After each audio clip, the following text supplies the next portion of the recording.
अर्थशास्त्र का विषय हिंदी पर महान व्यक्तित्व किताब से पाठ 17 पढ़ेंगे। पाठ का नाम है रानी चेन्नम्मा। रानी चेन्नम्मा का जन्म 23 अक्टूबर 1778 को बेलगाम में हुआ था। इनका विवाह 1793 ईस्वी में राजा मालासा राजा से हुआ था और इनका मृत्यु 2 फरवरी 1829 को ब्लैक मंगल में हुआ था। इन्हें महान व्यक्तियों में इसलिए शामिल किया जाता है क्योंकि जब अंग्रेजों ने हड़प नीति भारत में चलाई थी तो इन्होंने उनका उनका विरोध किया और ये उनके साथ युद्ध भी की थी। आगे हम लोग रानी चेन्नम्मा की कहानी को बुक की सहायता से पढ़ेंगे। सभी बच्चे अपना किताब खोलेंगे। हम लोग भारत का महान व्यक्तित्व पाठ 17 रानी चेन्नम्मा पढ़ेंगे। कर्नाटक प्रांत में एक छोटा सा कस्बा है कित्तूर। यह धारवाड़ और बेलगांव के बीच बसा है। एक बार की बात है, बेलगांव के काकती नामक स्थान पर नरभक्षी बाघ का आतंक फैल गया। जनजीवन संकट में था। उस समय कित्तूर में मल्लसर्ज का शासन था। वे आखेट प्रिय थे। उस समय काकती आए तो उन्हें बाघ के आतंक की सूचना मिली। राजा तुरंत बाघ की खोज में निकल पड़े। सौभाग्य से बाघ का पता शीघ्र ही चल गया और राजा ने उस पर बाढ़ चला दिया। बाघ घायल होकर गिर गया। राजा तुरंत बाघ के निकट पहुंचे, लेकिन यह क्या, बाघ पर एक नहीं 2-2 बाढ़ बिधे थे, जबकि राजा ने एक ही बाढ़ चलाया था। राजा आश्चर्य में पड़ गया। तभी उसकी दृष्टि सैनिक वेशभूषा में सजी एक सुंदर कन्या पर पड़ी। राजा को समझते देर न लगी कि दूसरा बाढ़ कन्या का ही है। राजा को देखते ही कन्या क्रुद्ध स्वर में बोली, आपको क्या अधिकार था जो आपने मेरे खेल में विघ्न डाला। राजा कुछ न बोल सका। वह मन ही मन कन्या की वीरता और सौंदर्य पर मुग्ध होकर उसे देखता रह गया। इतने में राजा के अन्य साथी भी आ गए। राजा ने उन्हें बताया कि बाघ इस वीर कन्या के बाढ़ से आहत होकर मरा है। सभी लोग कन्या की वीरता की सराहना करने लगे। राजा ने उस वीर कन्या के विषय में जानकारी की। उसे ज्ञात हुआ कि वह काकती के मुखिया की पुत्री चेन्नम्मा है। राजा ने मुखिया से उसकी वीर पुत्री का हाथ मांगा। मुखिया ने हाँ कर दी और वह वीर कन्या कित्तूर की रानी चेन्नम्मा बन गई। राजा मल्लसर्ज ने 1782 में से 1816 तक लगभग 34 वर्ष कित्तूर के छोटे से राज्य पर शासन किया। वे रानी चेन्नम्मा की राजनैतिक कुशलता से अत्यंत प्रभावित थे। राज्य के शासन प्रबंधन में वे रानी की सलाह लिया करते थे। पेशवा द्वारा धोखे से बंदी बना लेने के कारण राजा मल्लसर्ज को बहुत समय तक बंदीगृह में रहना पड़ा, जिससे उनका स्वास्थ्य बिगड़ गया। कित्तूर लौटते लौटते वह अंतिम सांस गिनने लगे। चेन्नम्मा ने राजा की रात दिन सेवा की, स्वस्थ करने का हर संभव प्रयास किया, किंतु क्रूर काल से वह उन्हें बचा न पाई। उन्होंने कित्तूर की स्वाधीनता की रक्षा करके ही अपने जीवन का उद्देश्य बना लिया। यह ऐसा समय था जब अंग्रेज कित्तूर की वीर भूमि पर अपना अधिकार करने के लिए प्रयत्नशील थे। राजा मल्लसर्ज के बाद कित्तूर की गद्दी पर उनका पुत्र शिवलिंग रुद्रसर्ज बैठा। रुद्रसर्ज अब अस्वस्थ रहता था, जिसके कारण शीघ्र ही उसकी भी मृत्यु हो गई। अब कित्तूर के सम्मुख उत्तराधिकारी का संकट आ खड़ा हुआ। अंग्रेज चाहते थे कि रानी किसी उत्तराधिकारी को गोद न ले। चेन्नम्मा अंग्रेजों की चाल समझ गई। उन्होंने प्रण किया कि वे जीते जी कित्तूर को अंग्रेजों के हवाले नहीं करेंगी। चेन्नम्मा ने ब्रिटिश अधिकारियों को अपना मंतव्य बार बार स्पष्ट कर दिया, किंतु वे अपनी बात चाले चलते रहे। क्रुद्ध होकर रानी ने कित्तूर वासियों को सचेत करते हुए अपने सरदारों और दरबार के अधिकारियों के सामने आवेशपूर्ण घोषणा की, कित्तूर हमारा है, हम अपने इलाके के स्वयं मालिक हैं। अंग्रेज कित्तूर पर अधिकार कर उस पर शासन करना चाहते हैं। वे निश्चय ही भ्रम में हैं, किंतु वे लोग स्वतंत्रता की रक्षा के लिए प्राणों की आहुति दे सकते हैं। हमारा एक सिपाही उनके 10 सिपाहियों के बराबर है। कित्तूर झुकेगा नहीं, वह अपनी धरती की रक्षा के लिए अंतिम क्षण तक लड़ेगा। रानी की ओज पुड़वाड़ी का सटीक प्रभाव पड़ा। दरबारियों एवं जनता में जोश की लहर दौड़ गई। सब एक स्वर में चिल्ला उठे, कित्तूर की जय, रानी चेन्नम्मा की जय।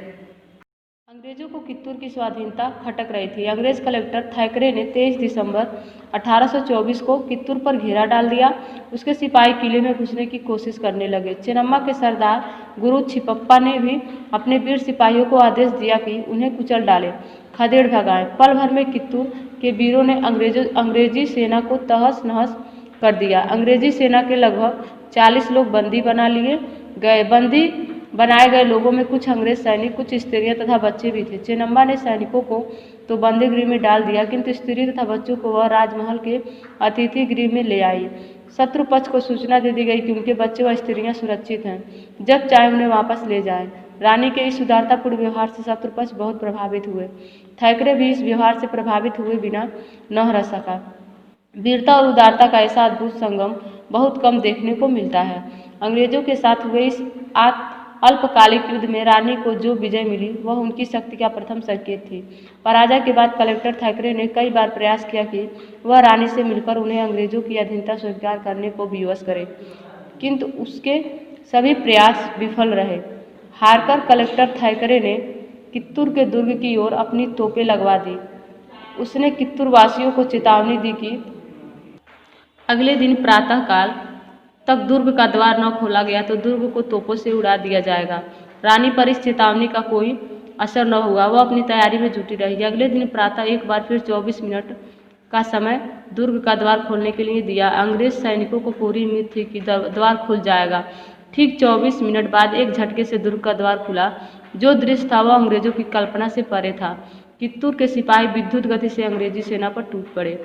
रानी चेन्नम्मा किले के परकोटों पर खड़ी सेना का संचालन कर रही थी। कमर में सोने की पेटी में लटकती म्यान, दाहिने हाथ में चमचमाती नंगी तलवार और बाएं हाथ में घोड़े की लगाम। रानी चेन्नम्मा का यह रूप उनके साहस और संकल्प का परिचय दे रहा था। कित्तूर के वीरों ने गुप्त द्वार से निकल कर शत्रुओं को मौत के घाट उतारना शुरू कर दिया। अंग्रेजी सेना इस आक्रमण के लिए तैयार न थी। अंग्रेजी सेना के पैर उखड़ गए और सैनिक भयभीत होकर भाग खड़े हुए। अपने सैनिकों को भागता देख थैकरे ने अपना घोड़ा दुर्ग की ओर बढ़ाया।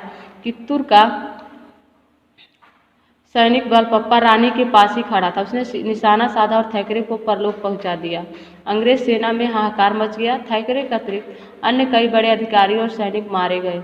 यह निर्णायक युद्ध था जिसमें रानी चेन्नम्मा की विजय प्राप्त की।